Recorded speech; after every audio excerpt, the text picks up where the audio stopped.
You're going to listen to a 1969 lecture by G. Edward Griffin of the John Birch Society. We're not promoting the John Birch Society, but I'm just giving you the background. Right, that's where it came from. Yeah, he discusses the communist agenda for America and how they plan to take over the country in just a couple of generations. And as you listen to this, you're going to say, whoa, it's here. Yeah. Everything he said is happening right now. And this lecture, Edward Griffin lays out how the communists calculated as early as the 1920s that America's weakest point lies in the racial differences. Mr. Engineer, can you play the clip? As early as 1928, the communists declared that the racial differences among our people constituted the weakest and most vulnerable point in our social fabric. By constantly probing and straining at this one spot, they calculated that eventually the cloth could be torn apart and that Americans could be divided, weakened, and perhaps even set against each other in open combat. So in other words, all this racial strife that we see, I'm connecting the dots now, this is part of the communist plan. Yep. To keep America fighting with each other along racial lines. And it reminds me of a statement made by Joseph Stalin, the communist dictator. Oh, yeah. He says, America is like a healthy body, and its resistance is threefold. It's patriotism, it's morality, and its spiritual life. If we can undermine these three, America will collapse from within. What has all this to do with the communist revolution in America? Well, ladies and gentlemen, it has everything to do with it because the building of socialism is the communist revolution in America. It represents the process whereby our country can be moved gradually toward communism without the people even being aware of it. And you know, Mr. Griffin said it, we don't realize it's happening. It's like the frog being boiled 1 degree at a time. In 1969, when this was said, Jesse, I could imagine going, are you kidding me? Look at all the freedom I have. What are you talking? We're putting a man on the moon. We're just free to go here, go there. And you know who really doesn't want you to see this movie, this particular clip? Antifa and BLM. They would hate to have you know what's going on because it's the long game, Rich. You know what I mean by the long game, Jess? Yes. This is taking decades to have happen. But you know what I see what's happening is we're asleep at the wheel. The plans and preparations for a communist revolution of force and violence are far advanced. The organization behind these preparations has almost unlimited financial resources, and it provides both training and leadership based upon years of experience in many other countries. Our enemies are deadly serious about their task, and it's nothing short of national suicide for us to continue to ignore their plans and their progress. The strategy of the proletarian revolution calls for the quiet conversion of our government into a communist regime, but under the banner of socialism. And I believe, and I'll just give you my take, that President Trump put the brakes on this 4 years ago when he became the president and said, no, not on my watch. And that's my take on another reason why we need to look at President Trump for another 4 years, because he's very anti-communist, he's very anti-socialist, and I don't see it on the other side. We're seeing it right now. Yeah. We're living it. It's like it was prophetic. I'm not saying he's a prophet. I'm just saying he's somebody who definitely had a good grasp of communism and the way it's played out the last couple of decades. Virtually every single line of his, Terry, that he mentioned, I'm seeing it right now in America. No matter what grievance we may have, real or imagined, no matter what national problems we may face, the communists seize upon these as excuses to build socialism. They have one and only one solution for all problems: more government, and then more and more until it's total government.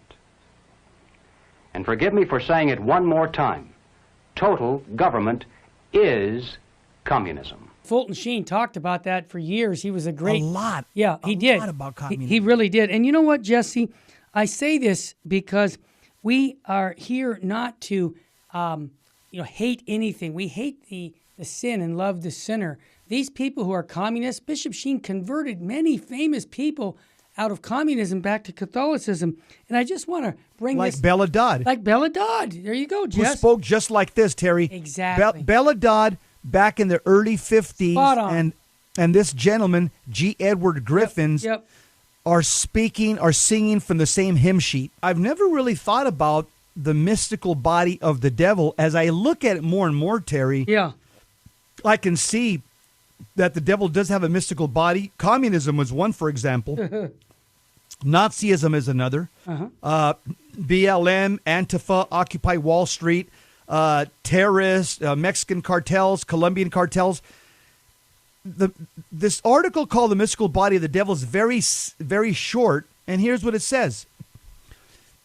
Starting with St. Thomas Aquinas, it says, St. Thomas says, there are two mystical bodies in this world. The mystical body of Christ, by the way, that's the Catholic Church, and the mystical body of the devil, or of the Antichrist. To one or another, every man belongs. The mystical body of Christ is the Holy Church, his pure and faithful spouse. The mystical body of the devil is the ensemble of impious men. Like an adulterous wet nurse, it nourishes this ensemble. The devil is its head, and evil persons are the members. The body of the devil, says St. Gregory, says St. Gregory the Great, and St. Thomas is quoting him.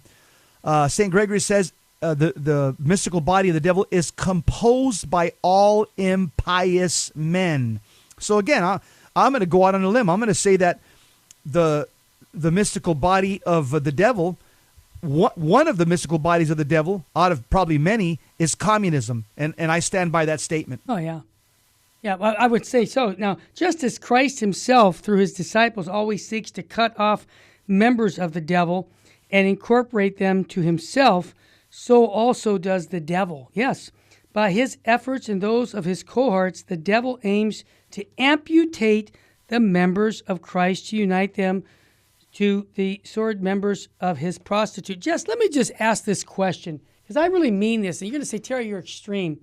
How many souls will lose their eternal salvation because of all the churches being closed because of COVID-19? That opens them up, without the graces of the sacraments, to turn their lives to the other side, the devil. Jess, I have to ask myself that question every day, and I say to myself, no, this is too much. We need to open back the churches. Now, that's off the topic, but the topic is the salvation of souls, the mystical body.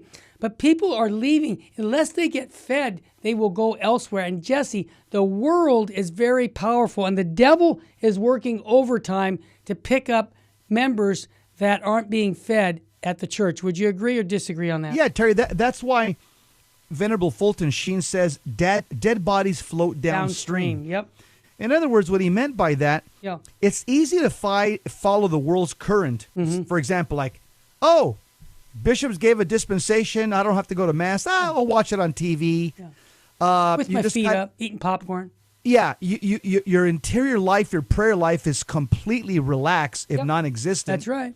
Because again, you're listening to bishops that are saying, "Hey, just go ahead and you have a dispensation from going to Mass this Sunday," and so people are not going to the mystical body of Christ to receive the actual body, blood, soul, and divinity of Christ. They're going to go somewhere. They're going to go somewhere else, or not go anywhere. Exactly. And if they don't go anywhere, they're going to start engaging in sinful behavior, sexual perversion, curiosity about the occult, curiosity about getting involved in drug addiction, alcoholism.